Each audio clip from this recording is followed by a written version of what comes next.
Most of us believe we know ourselves reasonably well. We know our preferences, our values, the kind of person we try to be. But Carl Jung spent decades arguing that this picture is incomplete in a way that is not minor or cosmetic. The part you cannot see does not disappear. It finds other ways to act.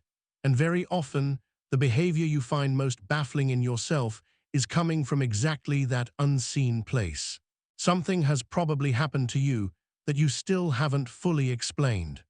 You reacted far too strongly to an offhand comment. You pulled away from someone who was actually good for you. You found yourself quietly despising a trait in a colleague that, if you looked honestly, you also carry. These moments feel embarrassing precisely because they seem to come from somewhere outside your control. This is what Jung called the shadow, not a metaphor for evil, not a clinical diagnosis, but a structural feature of personality. The shadow is the repository of everything you have pushed out of conscious identity since childhood. Impulses, feelings, desires, and capacities that your family, your culture, and your own developing self decided were unacceptable. They did not vanish. They went underground. Jung spent much of his career arguing that the parts of us we refuse to claim do not become inert. They become autonomous. They act through us while we remain convinced we are acting from our conscious intentions. The behavior you find most baffling in yourself is very often a message from exactly that unseen territory. What you gain from understanding this is not a confession you have to make to anyone. It is a more accurate map of your own interior. And a more accurate map means fewer moments where your own behavior surprises you, fewer relationships damaged by reactions you cannot explain afterward, fewer years spent wondering why the same pattern keeps arriving in different costumes. Picture a child learning which version of themselves earns warmth and which version earns silence or withdrawal. This is not necessarily dramatic. It can be as quiet as a father who never showed vulnerability and a child who registers, without being told, that feelings are a form of weakness. The feelings do not stop existing. They stop being claimed. Jung described this process across his clinical work, most accessibly in Man and His Symbols, the 1964 collection he oversaw in the final period of his life. He argued that the persona, the face we build for the world, develops in direct proportion to what we suppress. The more polished and consistent the persona, the larger and more restless what accumulates in its shadow. This is not merely theory.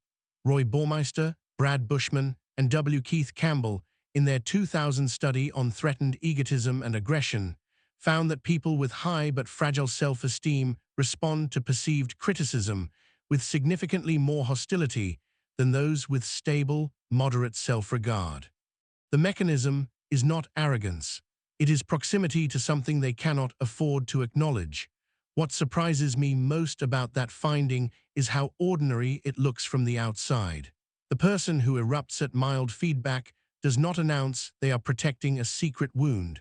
They genuinely believe the other person was out of line. The shadow does not feel like a hidden self. It feels like reality. That is precisely what makes it so difficult to catch. There is a specific feature of the shadow that Jung returned to consistently: projection. When you cannot hold a quality inside your conscious self-image, you tend to perceive it with unusual intensity in other people.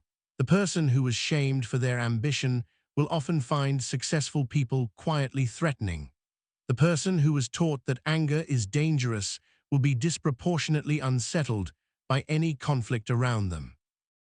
James Hollis, the Jungian analyst and author of The Middle Passage, published in 1993, describes this pattern as one of the most reliable signals of shadow material.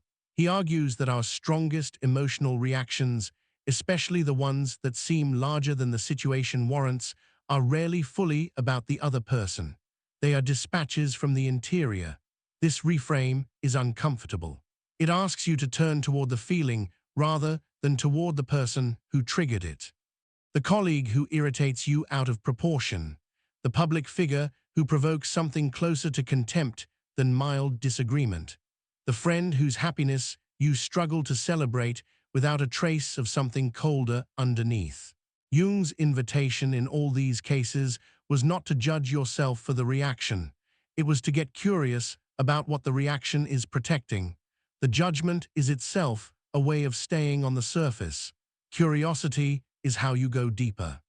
And once you begin to notice the pattern, you start to see it everywhere. Not as a reason to be anxious, but as an ongoing source of information about the parts of yourself that are still waiting to be acknowledged. Integration does not mean acting on everything you find. It does not mean releasing every suppressed impulse or confessing every hidden feeling to someone who did not ask. It means acknowledging the material as yours, so it stops operating in the background without your awareness. Viktor Frankl, writing in Man's Search for Meaning in 1946, described how the capacity for self-reflection creates a space between what happens to a person and what they choose to do next. He was writing from conditions of extreme suffering, but the principle holds in ordinary life too. When you can name what is moving in you, you recover some degree of authorship. Shadow work does something parallel. What was unconscious and therefore automatic becomes something you can, at least sometimes, choose.